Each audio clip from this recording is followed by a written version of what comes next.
wabarakatuh.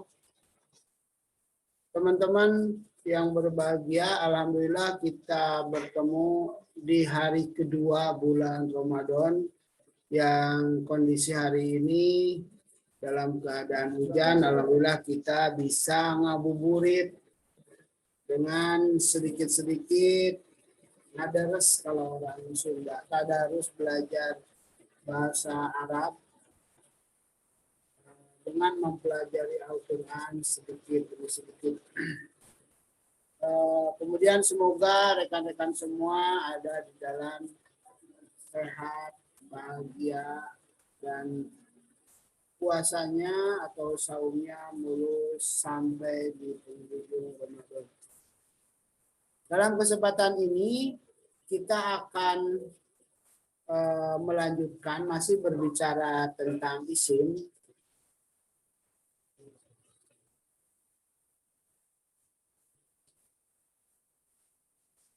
Yaitu jenis-jenis isim. Jadi kita masih berbicara jenis-jenis isim, makanya saya pernah bilang bahwa isim itu bukan kata benda saja, tetapi isim mempunyai beberapa jenis. Yaitu yang termasuk isim, ada yang isim itu isim dohir. Dohir nampak menjadi sebuah sebutan atau kata kerja yang dibendakan atau menjadi nama sesuatu. Itu disebut isim dohir. Kalau kita menyebut motor, menyebut sepeda, atau dalam bahasa Arab menyebut masjid, menyebut bait, dan seterusnya. Ya, oleh karena itu isim terbagi menjadi beberapa bagian. Ada isim dohir, nanti kita akan menemukan isim domir untuk mengganti nama atau mengganti benda. Sekali lagi, ada yang disebut isim dohir, ada yang disebut isim domir, nanti ada isim isyarah dan isim mausul. Seperti berikut ini kita mengenali nama kitabun. Kitabun itu buku, ada ghurfatun, ada kamar, ada ghurfatun naum, ada tempat tidur, ada firashun, itu kasur. Kemudian ada wisadah, bantal. Ada ghitaun, sarung bantal. Jadi ghitaul wisadah. Kutnun, kapuk, dan sitarotun, gordeng. Jadi kata-kata yang menjadi nama sebuah benda itu disebut dohir. Sedangkan nanti kita akan menemukan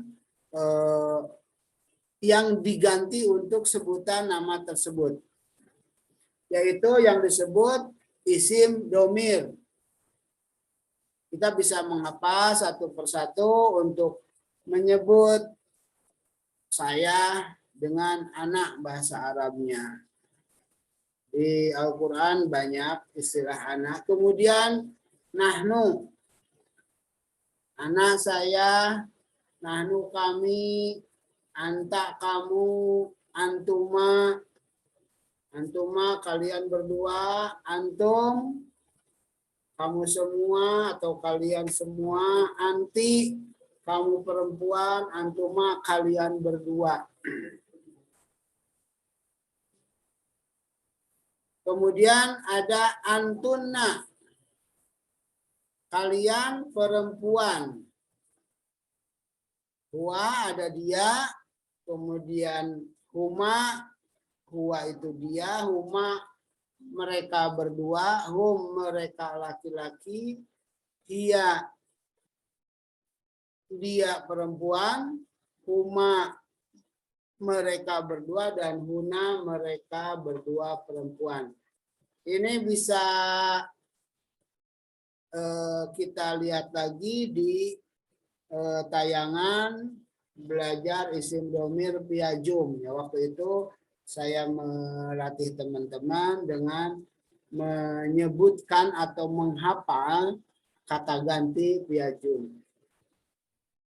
Jadi dalam kesimpulan hari ini kita belajar tentang isim dohir, kemudian ada isim domir.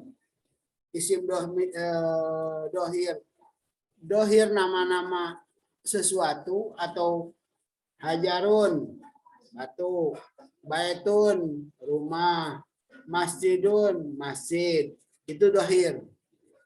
Kalau kita menyebut nama dia atau mereka untuk menyebut benda atau nama manusia. Ahmad, kalau kita tidak menyebut namanya, pakai dia. Ketika nama seseorang untuk menyebut dirinya jadi saya. Kemudian menyebut orang yang diajak bicara menjadi kamu. Dalam bahasa Arab, kita bisa melihat ana, nahnu, anta, antuma, antum, anti, antuma, kemudian antunna. Itu untuk orang pertama dan orang kedua. Kemudian huwa untuk menyebutkan seseorang. Kalau dua orang jadi huma, hum, dia, huma, hunna. Itu kata ganti. Kemudian masih disebut isim, selain tadi isim dohir, ada isim domir. Ada isim isyarah. Biasanya orang belajar bahasa pasti mempelajari kata tunjuk dulu.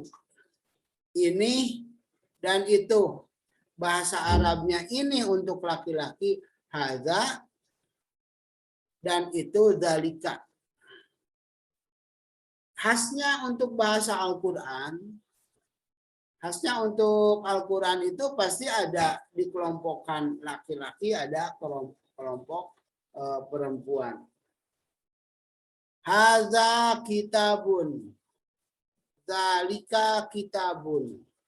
Hadza itu kalau untuk perempuannya menjadi hadihi. Kalau kita menunjuk madrasatun, hadihi madrasatun, hadihi saburatun. Ketika untuk yang jauhnya, dzalika masjidun, jadi tilka madrasatun. Di sini ada contohnya majalatun. Kemudian khas yang berbeda bahasa Indonesia dengan bahasa Arab adalah ketika dua dan banyak. Kalau dalam bahasa Indonesia menyebut ini buku, ini dua buku, ini banyak buku, atau ini Ahmad dan Muhammad, ini Ahmad, Muhammad, Mahmud, itu tidak berubah. Dalam bahasa Arab ada sedikit perubahan.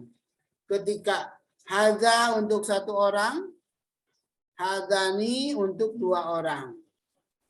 Maka ketika hadza kitabun, jadi hadzani kitabani.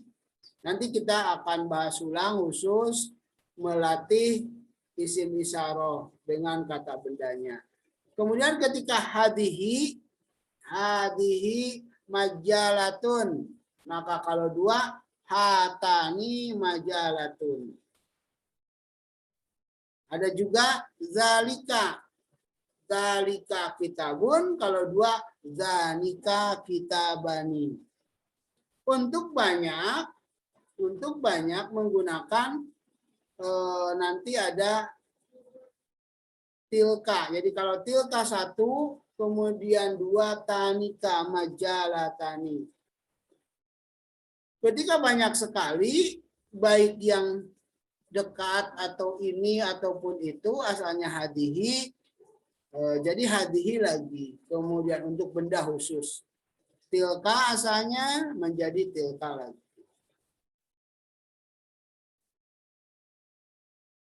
Ini yang seperti akan kita bahas. Isim yang ditunjuk itu dalam kondisi jumlahnya banyak.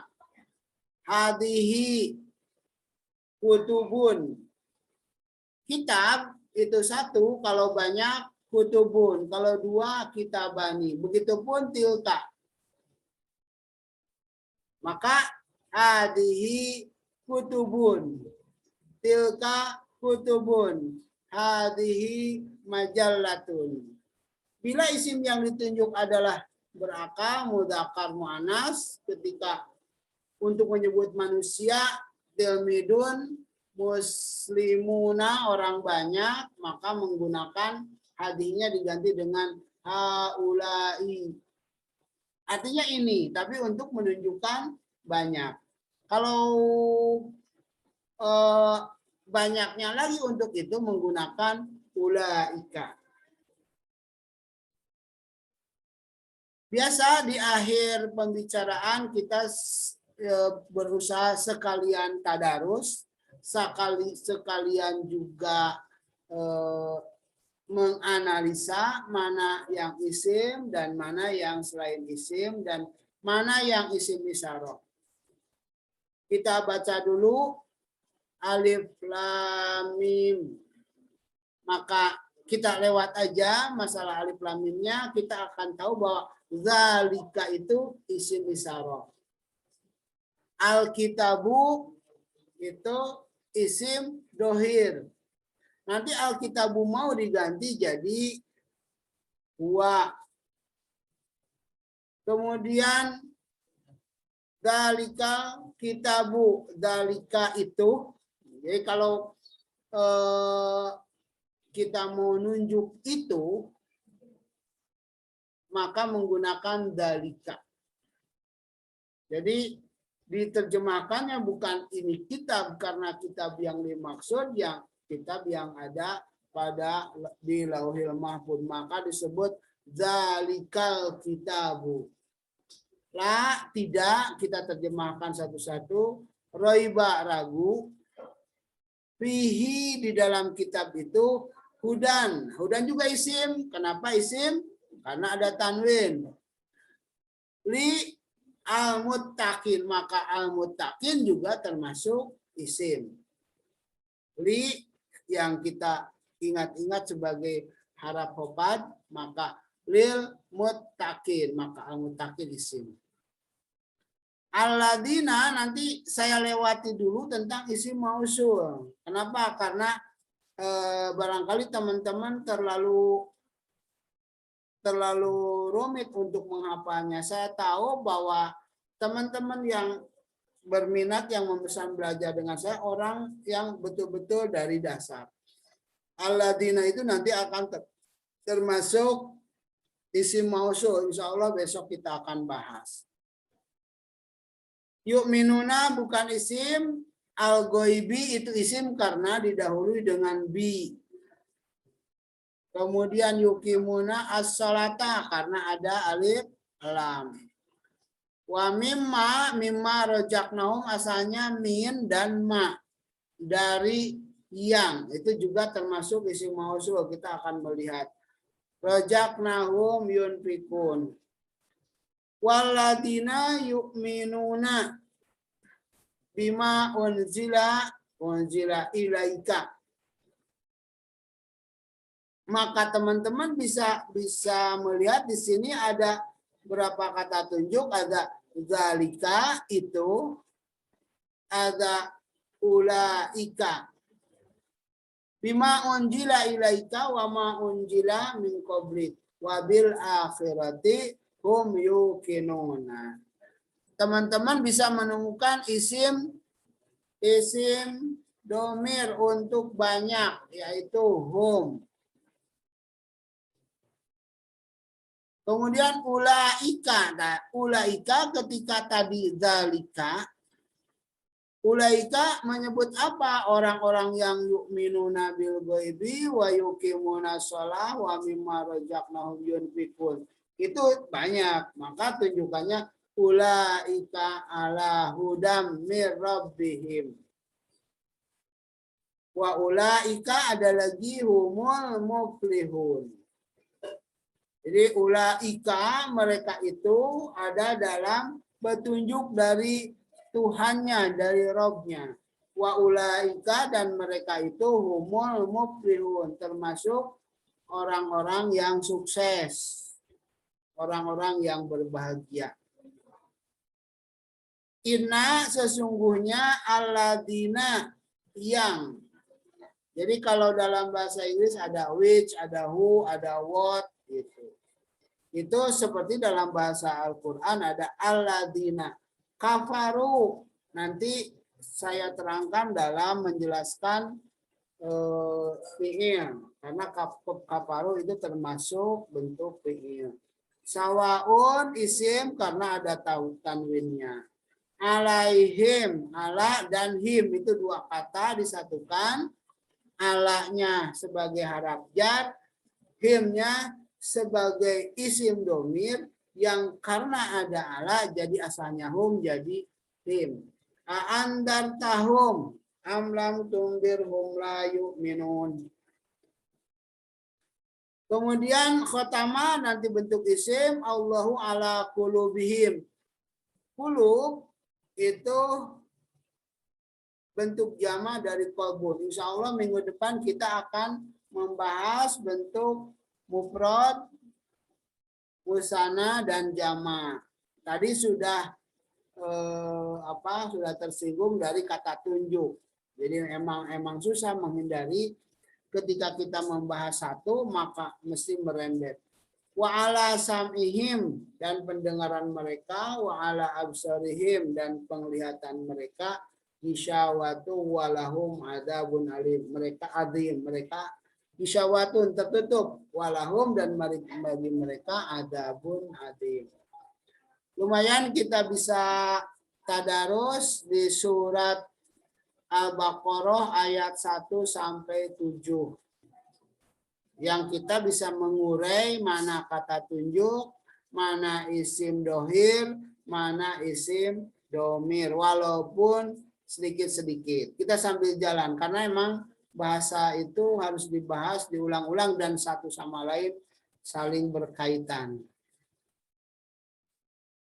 Sekian, terima kasih. Mudah-mudahan pertemuan kali ini kita dalam keadaan sehat walafiat. Dan kita menunggu buka untuk beberapa waktu. Sekian, assalamualaikum warahmatullahi wabarakatuh.